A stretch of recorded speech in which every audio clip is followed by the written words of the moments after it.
Okay guys, we have another unboxing video for today. At syempre, ito na tayo. Ayan. Nakalagay naman is fragile, balot na balot ng plastic. At syempre, meron siyang label. Okay, so check natin kung tama itong items na pinadala sa atin. Ano? Pero although maganda naman ang packaging niya in a way na parang wala naman siyang naging pagkuha or naging sign, no? Nang alam na natin, di ba? So, ayan.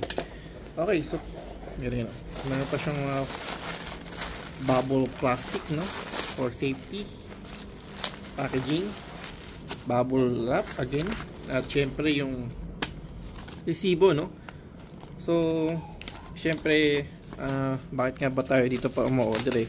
Kumura naman sa ibang tindahan. So, oo nga, tama naman po tayo, pero sometimes kasi talagang sa Shopee mayroon siya mga discount, may mga voucher, free shipping. So, hindi natin kaya lumabas pa ng tindahan para lang, kasi minsan kahit na nasa probinsya tayo, kahit na traffic din minsan, ganoon. So, hindi tayo lalabas, di ba?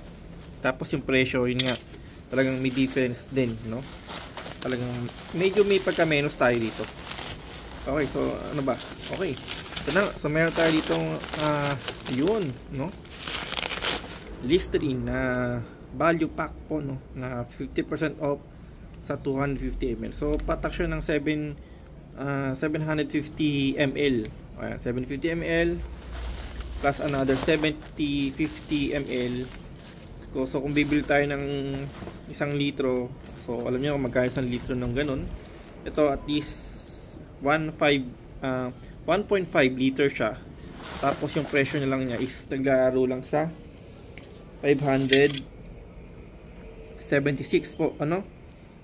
And then syempre ito yung parang presyo na dito sa ating resibo, pero pagdating na po sa Shopee, meron na po siyang discount tapos free shipping pa. So yun ang regular price niya pagka sa resibo po, no? Pero sa Shopee may discount pa po tayo, nakuha natin siya mas mababa. So yun, depende po sa bibigay sa inyo ng Shopee kung anong discount. Pero yun nga po, ito nga po yung ating unbox. So safe naman ang packaging, wala tayong problema. Ayan, di ba? Saktong-sakto sa atin, no? So thank you for watching po. See you on my another next video po.